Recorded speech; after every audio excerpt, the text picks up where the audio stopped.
1611.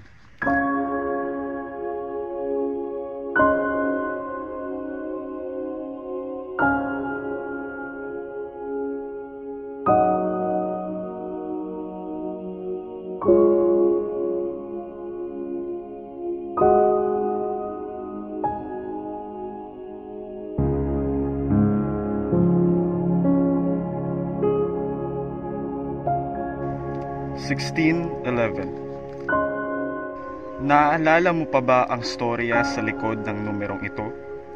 Ang storya ng dakilang kasaysayan ng ugat ng ating pananampalataya. Kung paano sa utos at kapangyarihan ng hari ng Inglaterra na si King James I ay nais sa katuparan ang layunin at pangako ng Diyos, ang pagkalimbag ng salita ng Diyos, ang King James Bible. Naalala mo pa ba kung paano sa loob ng 7 mahabang taon ay pinaghirapan ng 45 pantas ang pagsalin ng Biblia sa Ingles? Kung paanong pinag-ingatan at pinanatiling dalisay at puro ang Biblia sa pamamagitan ng ilang batas tulad ng Talmudic Rules. Ang batas na patunay sa pag-ibig at pagpapahalaga ng Diyos sa kanyang salita, ang sukat ng kabanalan, katuwiran at kadakilaan ng Diyos.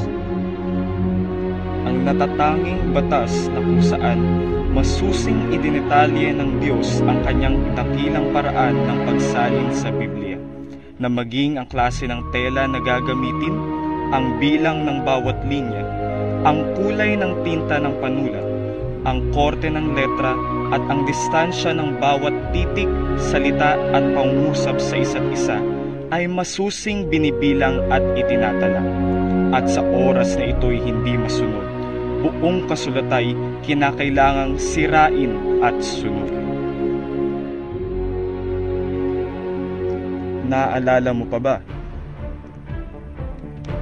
O baka naman, isa ka na sa mga nakalimot?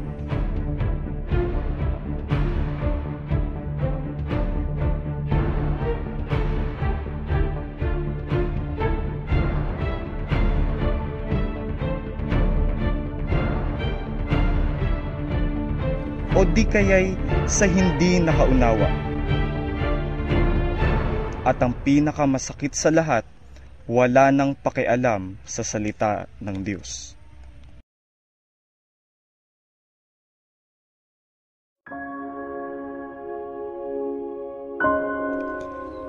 Kung nooy ang salitang God ay iginuguhit ng buong pagkatakot na sukat pinupunasan pa nila ang kanilang panulat bago iguhit ang salitang God, at nililinis muna nila ang kanilang mga sarili bago isulat ang salitang Jehovah. Ngayoy makikita nating ang salitang God ay tahasan ng ginagamit sa mga walang kapararakang ekspresyon, o kaya na may pinapalitan na lamang ng samut-saring letra na tila walang kabuluhan ang Diyos sa kanila. Ang Diyos na ipinaglaban ng ating mga ninuno sa pananampalataya.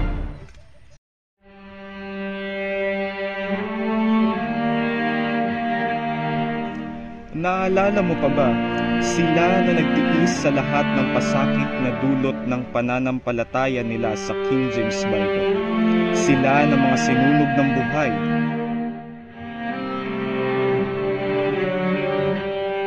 pinakain sa mga leon,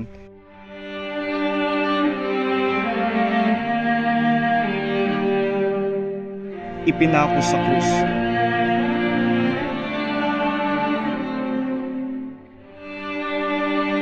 at lahat ng dumanas ng masaklap na klase ng kamatayan.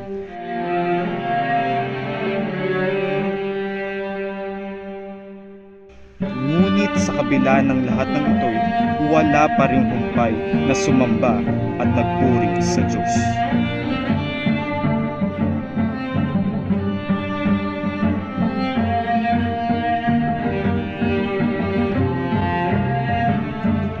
Naalala mo pa ba? Nakalulungkot isipin, ngunit tila tila unti-unti nang nawawala ang paggalang ng karamihan sa salita ng Diyos sa King James Bible. Kung nooy ang Bibliya'y marapat lamang nabigkasin ang bawat salita ng buong lakas at kisig, nang sa gayoy maiwasan ang hindi sinasadyang pagdadagdag at pagbawas ng kanyang salita, ngayoy tahasan naman ang pagbabaluktot ng tao sa mundo. Samut-saring rebisyon ng Biblia ang makikita sa lahat ng sulok ng mundo. Ang NIV o New International Version, ang RSV o ang Revised Standard Version, ang American Standard Version, Good News Version, New Century Version, New Revised Standard Version, at maging ang New King James Version ay ilan sa mga patunay sa tahasang pagsasalangsang ng tao sa salita ng Diyos. Ang lahat ng ito'y hindi nakapangyari kung kanilang binalikan ang nag-iisang ugat ng tamang pananampalataya, ang tanging pananampalataya na patuloy na naninindigan na ang King James Bible ay puro at perpekto.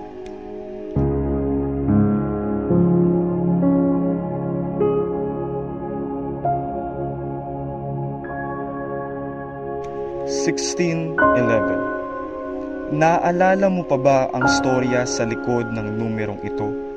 Ang storya ng dakilang kasaysayan ng ugat ng ating pananampalataya, ang pagkalimbag ng salita ng Diyos, ang King James Bible.